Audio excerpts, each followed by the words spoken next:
started playing because I enjoyed it. I could go with my parents on the weekends to the tennis club that they were members of. My parents had asked me if I should or wanted to join the National Tennis Center, and I was like, no, I love being in Basel. I have everything I need here. I have a great coach. And then the Swiss Nationals came around, and I had an interview I did for the Swiss Tennis magazine, and somebody asked me if I could imagine, going to join the federation and play there and go live there full time. And I'm like, well, yeah, actually I could.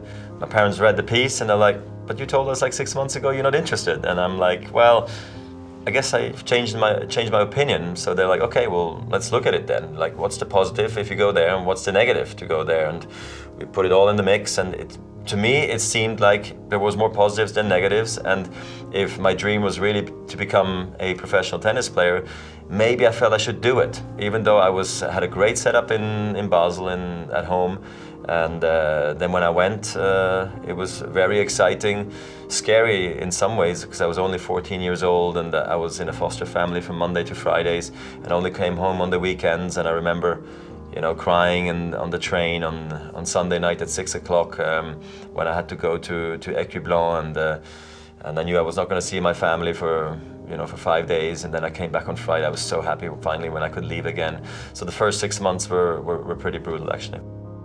I think I was able to play the way I play today because of my fitness, because of my physical efforts I've put into it. And I could not believe the balls I would be able to catch, on the court through fitness. And I feel like that connected everything. The moment I became physically strong, I would get to balls I didn't know I could get to.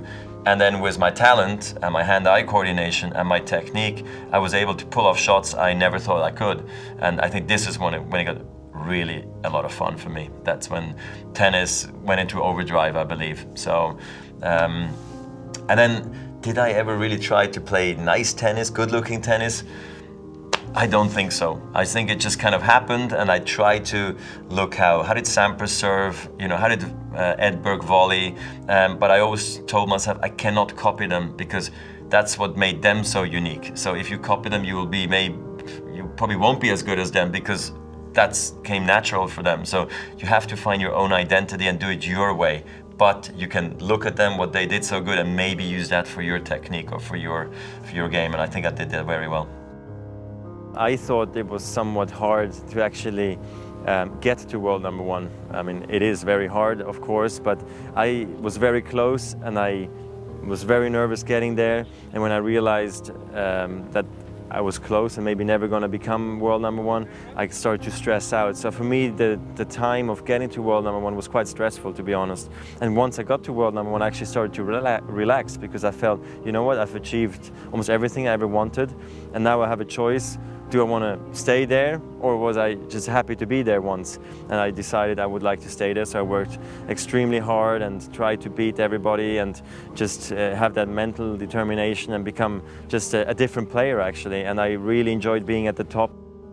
I definitely think the younger generation has pushed me to work hard, but I think I was doing that anyway, regardless of who was coming along. I always questioned myself in the best of times, even when I was world number one for many weeks and months in a row.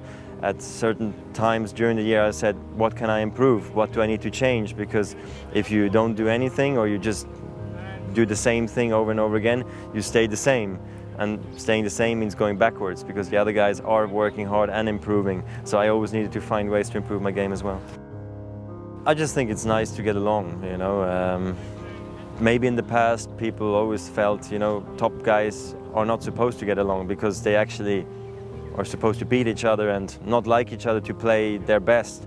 But I think I was able to see it differently, that, through respect and fair play, no problem, you can also dominate and play well. And I think that maybe has trickled down to, let's say, Rafa, for instance, as well, that he also takes the same approach, that he says, very respectful, but very aggressive on the tennis court, but always according to the rules.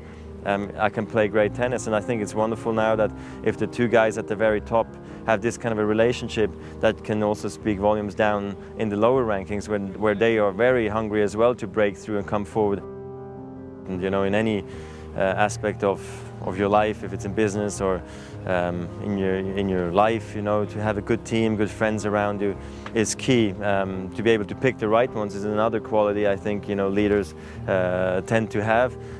For me, always harmony in the team has been very important, but then also people who can challenge me, you know, who can tell me, Roger, don't you think you should change this? We have an idea for you, a solution maybe to problems. And I'm very happy if they tell me that if they do see a problem or they think that I can still improve. It's important for me to actually hear criticism sometimes, you know, because I think that's what makes me a better player. And it questions, that means someone's questioning me who really cares about me. I think I've done actually quite well over the years, considering always having a team around me for the last 12 years.